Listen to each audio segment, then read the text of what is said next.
Revenge can sometimes be a double-edged sword.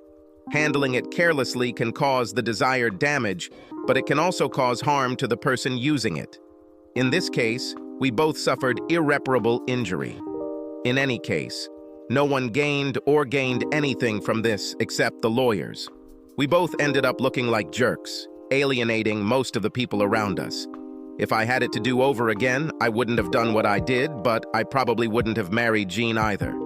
However, it happened, and now we have to live with what we both did. As I said, no one came out a winner. I'm not even sure why I did it. That's what I told myself the second time it happened. I guess the facts are known. I just didn't have the common sense to stop it, and never in a million years did I think I'd get caught. But I did. Something about a text message that I never saw come, and that my wife accidentally read. After that, I was kind of screwed, so to speak. Rhonda was just like, damn. I don't even know what to say except that there was something about Rhonda that drew me to her. Tall, slender, smart, with incredible sensuality about her. Her skin was chocolate brown and her black hair was cut short. She wasn't what I would call a true beauty, but she had an aura around her that drew me in hypnotically. She was the editor assigned to me by Anderson and Davis, which published my children's books. She was going to edit my book chapter by chapter as I completed them. Rhonda was chosen because she conveniently lived in the same state and contacted me once a month to pick up my new work and review what she had completed with me. You might think, listening to me ramble on about how I had a shitty marriage and was sexually unsatisfied in my marriage, quite the opposite. I loved my wife, Jean, and I had a beautiful daughter, April, whom I adored. How could I be so stupid? My wife and I were married for a little over 4.5 years. She works for Connor and Edwards, a large accounting firm based in Atlanta. She started working there the year she graduated from college and planned to spend 5 years with them. We met the same year we both graduated from college at a Barnes & Noble bookstore. She is an avid reader who always seemed to have a book in her hands. I graduated with a degree in English literature and studied books on teaching. We stood in the same long checkout line, got to talking, and that evening we had our first date. She was dating the hottie, as she called Dennis, but she didn't like the way he treated or talked to her. It didn't take me long to win her over. I treated her like a queen, and soon Dennis was history. If I had to describe Jean, I could probably sum it up by saying that she was very pretty. She was not stunning, but, as they say, she was pleasant to the touch. She was 168 centimeters tall, had dark brown hair cut short, had brown eyes and a pleasant figure. She was 34 years old, had a thin waist and beautiful breasts. John was very smart and understood numbers. She was not boring and dull like most accountants I knew, but she was energetic and full of life.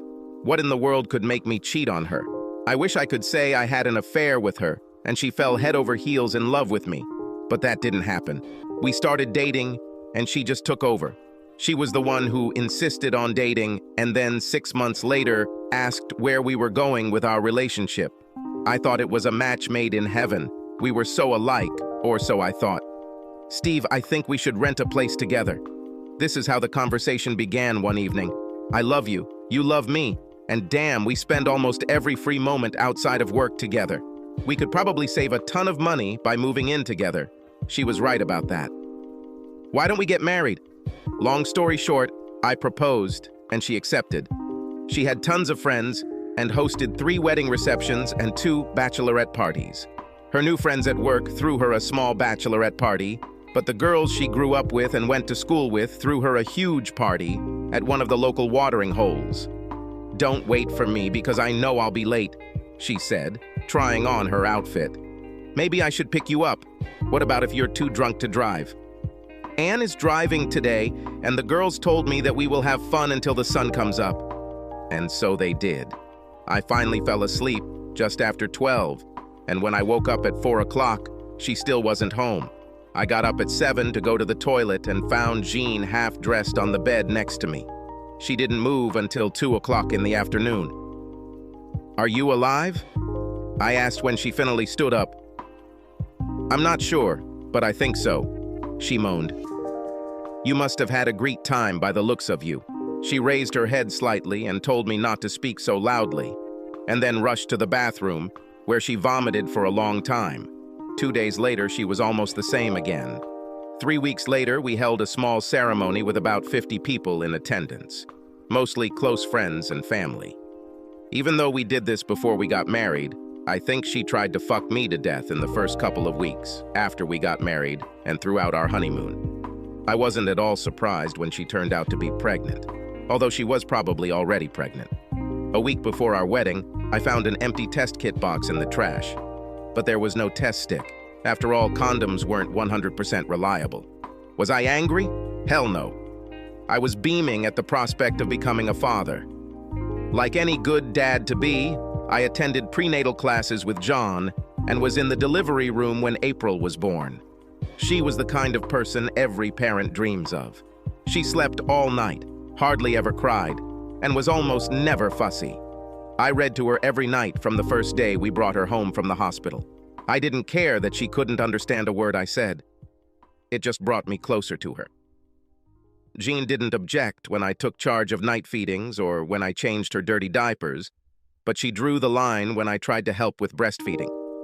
I found that playing with her other breast while she was feeding April didn't help at all.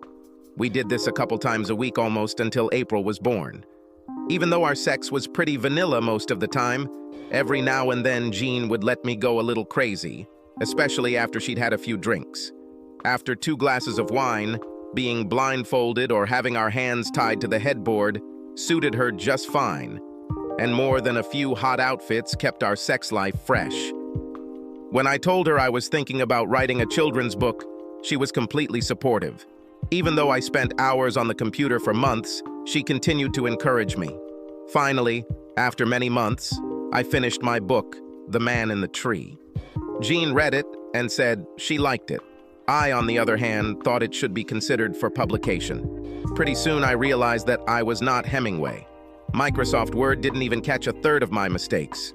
Most of them were so egregious that I felt like an idiot after I sent the book to the publisher and asked them to at least correct the spelling and grammatical errors. I paid 2 of my smartest high school kids $50 each to check it at least twice. I resubmitted the book, and, to my surprise, they said that with more work it would be good enough to publish. What did they mean by extra work? That's when I was introduced to Rhonda. Thank God it didn't cost me anything because Rhonda must have spent a month redoing this or that in my story. I thought it sounded good before, but after she was done with it, it was great. It was a short book and I didn't make a hell of a lot of money from it, but it was a start. They said I had potential and were willing to work with me on my next 2 books. They constantly assigned Rhonda to edit my material. This is how my fall began. How is the story going? My wife asked me one evening at dinner. Okay, I guess, but it's much more difficult and slower than last time. I just hope there was more than just 1 book in me. You know, that wouldn't be the end of the world either, would it? You work hard all day at school and deserve some rest, don't you think? My wife truly was a gem. Well, if you're not too tired, how about we have a little fun tonight? Maybe I can give you a few things to write about, she said as she began to unbutton her top. It's a children's story, but on the other hand, maybe I'll write a story about a wife who seduces her husband and gives him a night of wild sex. I started chasing her around the kitchen table. Easy, Tiger, she said. Right now I need to get April ready for bed. Why don't you choose a short book to read to her tonight? I have a feeling we'll be doing a lot of research later for your next story. We had a great night of lovemaking. After kissing April goodnight and turning off the light, I found my wife lying on the bed. She was wearing something pink that covered almost nothing. 5 minutes later, it was on the floor and Jean was straddling my waist. I did my best to keep her straight as she rode me.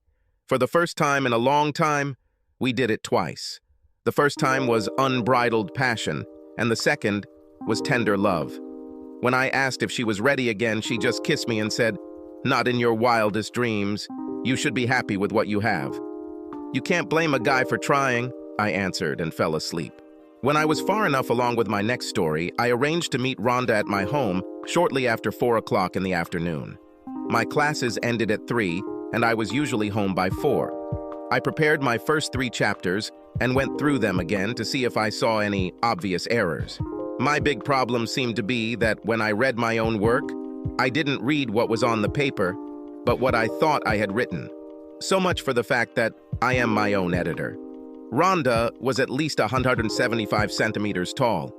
She didn't have to stand on her toes in front of my 6'1" frame to look me straight in the eyes.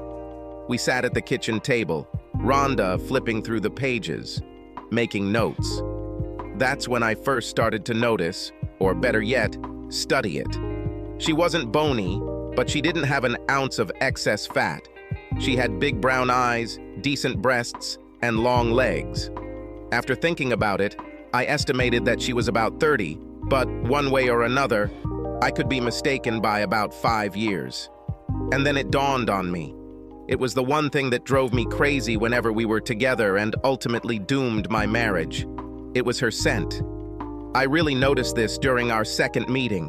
We were discussing a few changes she had made and were almost so close we could touch each other. It was warm, although not warm enough to sweat. I don't know if it was her perfume or something else, but she smelled wonderful. I found myself taking deep breaths every time she moved closer. What the hell could it be? The smell was sweet, but with a heavy, musky pungency. I almost asked what gave her that smell, but decided it was too personal a question. After watching the first 3 chapters, we skimmed through the next 4 before Rhonda said she had to leave. "Your work is very new and refreshing," Rhonda told me, and began putting everything into her briefcase. "However, you start repeating a certain word more than once in a paragraph. Use other words that may be acceptable. You're still new to this, and you still have a lot to learn, but you have a future if you can stick to my advice." I thanked her and escorted her to the exit. I sat at that damn table, taking deep breaths, inhaling what she left in my kitchen. When Jean returned home about 20 minutes later, she said the kitchen smelled bad. She then sprayed air freshener to get rid of the smell I was enjoying. This is how our monthly meetings went. By the 14th chapter, I raised the temperature in the house by 2 or 3 degrees. I always had a cold drink, but now I was lounging around in shorts, a t-shirt, and flip-flops. I also noticed that Rhonda's clothes became more casual, also with shorts, sandals, and a light top. Finally, I had to ask, "What is this wonderful perfume that you use?" "Steve, I don't wear any perfume. For some reason, most perfumes don't smell very good on me." "Well, then, this must be your deodorant," I said with a slight laugh. Then she shocked me. "No, this cannot be either because I never use it. I hardly ever sweat and I hate clogging my pores with any chemicals." She smiled. "Well, Rhonda, if you don't mind me saying it, you should bottle your scent because you always smell fantastic." I was going to say erotic, but I didn't want to be misunderstood. I didn't need a sexual harassment lawsuit, but she smiled. We sat next to each other for all 24 chapters and went from Diet Coke to glasses of wine during our proofreading sessions. I developed a great set of lungs as I continued to inhale her scent. It was when I started thinking about what it would taste like that I got into trouble. It all started with a casual hug and then a kiss on the cheek. When we finished my first draft, I told her I was inviting her to dinner, with my wife, of course. When Jean couldn't get a babysitter for the occasion, she told the 2 of us to go without her. "Are you sure, honey? Maybe we can take April to my parents or yours." "Don't be stupid. You 2 are probably going to talk business anyway, and a night alone in a hot tub is what I'm planning." We kissed, I changed, and Rhonda and I headed out to dinner. I was the perfect gentleman throughout the evening until she asked me to dance. It was a slow song and I was so excited you wouldn't believe it.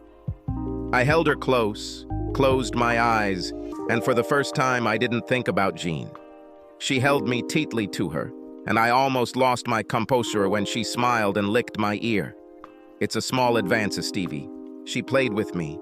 She moved one of her legs between mine, and now we were almost having sex on the dance floor. When she reached down and squeezed, I did everything I could think of not to shoot. I knew I was in trouble. We ended up in her room, and I finally got to try what I had been smelling for the last couple of months. I think I explored every square inch of her body as I brought her to climax at least twice. Then 2 more rounds, a long shower, and I was on my way home. You know, I didn't even think about what I had done until late the next day. I must have still had my head in the clouds, remembering every second I spent with her, and then I had a big crash. The text message about what a wonderful time she had only added to my shame. What the hell did I do? People were getting divorced because of what I did last night. I promised myself it would never happen again, but it did. School was closed for the Thanksgiving holiday week. Rhonda asked if I had finished the last 2 chapters because her boss was trying to get them ready for publication just after the first of the year. I'm done with everything, but I haven't looked at the last chapters more than once. Okay, why don't I come over on Wednesday and we can finish the last 2 chapters, review the rest, and send them to the office from your house. This way, I'll get paid. You won't have to worry about it anymore, and you can rest easy. It sounded good to me. Luckily, she didn't mention what happened between us last time. At dinner, I told Jean the good news. After a week starting Wednesday, the book will be put aside. We'll have a great Thanksgiving and Christmas with a few extra dollars this year. I made a couple $1,000s as a base and extra if the book sold enough copies. I didn't want to get Jean's hopes up, so I just told her that the $5,000 I was going to get was all. We started just before 9 o'clock in the morning, and Rhonda really tried hard for the first couple of hours. We made very few changes, and just before 2:30, everything was ready. "Steve, I need to use your bathroom," Rhonda said, getting up from her seat and stretching. "It's down the hall to the right," I told her, feeling pretty good about finally finishing my book. I watched her walk down the hallway and started looking through the book again. I didn't even hear her come back. "I think it's time for us to celebrate, don't we?" I heard her say this behind me. I turned around and my jaw dropped. She didn't have any clothes on. I started to say, "Rhonda, I can't do this." But she shut my mouth before I could say it all. She was completely ready to work me before I knew it, and I was kissing her furiously before my brain finally registered what was happening. Lips, tongues, fingers. It was all in play for the next few hours. Do you know what that smell is that you liked so much? Well, since I hate driving, I spend those 2 hours playing erotic CDs and playing with myself. So, the smell you smelled on me was the smell of sex. I never realized I smelled so bad until I saw how crazy it drove you. I thought I would wear you like a second skin. You were so close to me. I was right about one thing. She tasted as sweet as she smelled. The second time, when she reached the finish line, she shouted, "No more!" We showered together, and after half an hour, she was ready to leave. We kissed at the door, and Rhonda asked me to let her know when I started my next book. I washed my face again, sprayed the room with air freshener, and opened a few windows to ventilate the room. We exchanged a few messages back and forth, and I told her that our last time together would not happen again. I told her it was unforgettable, but that I loved my wife and didn't want to ruin my marriage any more than I already had. She said she understood. It was just after the first of this year. I was working in the garage when a text message arrived on my phone, which was lying on the kitchen table. Jean was preparing April's lunch when the beep sounded. Automatically, she picked up the phone, read the message, and in 1 New York minute, my life and marriage ended. Over the next 3 hours, there was so much screaming and sobbing that I never had time to catch my breath. I would like to say that I was politely asked to leave, but what actually happened was that, for my own safety, I packed a bag and went to the motel along with my cell phone, which ended my happy life. Just wondering if you have started your next book? I miss your golden tongue. I don't think my deepest place will ever be the same, was the message from Rhonda that ended it all. I spent the next 2 months begging and crying, but to no avail. I was a bastard, a lying bastard, and Jean wanted nothing to do with me anymore. I asked to be given a second chance. I begged her to go to counseling. I begged and crawled on my knees, saying I would do anything, and I really meant anything, to get her back. Nothing helped. I was served. The reason was written in capital letters, adultery. I found a small apartment near the school where I worked. I figured I had 90 days to try to talk her out of it. Her father hired Jean, a good lawyer. Heck, he was a great lawyer compared to the one I had. It was my own damn fault that I screwed up so badly. I didn't even look at the documents. I tried everything under the sun to stop it and thought in my twisted mind that I still had a small chance. When Jean got the restraining order, because I kept showing up at our house at all hours of the day and night, I should have sorted out my life, but I didn't. I screwed up. I said I would change. I promised never to do it again. Jean didn't want any of this. I never want to see your lying face again. That's how she formulated it. I'm going to make it my life's mission to make your life hell. Can you hear me? She screamed at me during our last hearing. It was all over and I died inside that day. Even though we are a no-fault state, adultery and having a minor child played a big role in how this all happened. Everything was divided in half. She was allowed to stay in the house with April until April turned 18. I was ordered to pay her alimony, child support, medical benefits, housing payments, and have a life insurance policy that names April as the beneficiary. I was only supposed to receive supervised visits due to a restraining order. Jean kept her promise and did everything in her power to make my life hell. How could he do this to me of all people? Jean screamed to herself as she walked from room to room in what used to be their happy home. She thought her life with Steve was perfect, and then he went and ruined everything with some slut. Jean remembered planning her marriage after their first month of dating. Her boyfriend, Dennis, was a control freak, and Jean learned early on that she could never say no to him, no matter what he asked, and he knew it. With Steve's help, she was able to break free and vowed to never let a man take advantage of her again. Jean knew from the very beginning that Steve and she were made for each other. They had the same likes and dislikes. Jean poured every fiber of her soul into her marriage. She was so angry because he just threw it all away. Her dad and mom tried to convince her to give Steve another chance, and at one point she even considered it, and then she thought about Dennis. Jean allowed him to completely control her, and she was confident that if she gave in to Steve, she would give him the same power that she gave Dennis. She couldn't do this or go through this again, no matter the cost. So Jean allowed her anger and hatred to rule her life. She decided that Steve would pay for putting her through this pain. She would do everything in her power to tear his life apart, like he had torn hers apart. In the end, our friends became her friends, who did not want to be associated with a cheater and adulterer. She contacted the school board and the school I worked at, all my friends, my family, and everyone I had ever met in my entire life, to tell them what a despicable person I was. By the time she was done with me, I was broken. When I started drinking, what else could I do? A little self-pity went a long way. I drank after work and spent most of the weekend at home. It got so bad that I couldn't function normally without a couple of drinks in the morning before work. I don't even remember my first Christmas after my divorce. I was supposed to spend it with my family, but I never got around to it. Thank God the holidays gave me a lot more time to mess up my life. I still managed to see April when I wasn't too drunk to drive or passed out on my bed. Jean told me to either do better or she wouldn't let me see April anymore. I didn't care. I was probably too busy to care. In 2.5 years, I went from a happy-go-lucky husband to a walking alcoholic, one warning away from losing my job and losing my teaching certificate. With the exception of my mother, my entire family wrote me off as a pathetic drunk. As she listened to my many tales of woe about how I had ruined my life, she tried to cheer me up by telling me that I was still alive and had a beautiful daughter to take care of. I know she meant well, but I took the last step over the cliff and just waited to land on the rocks below.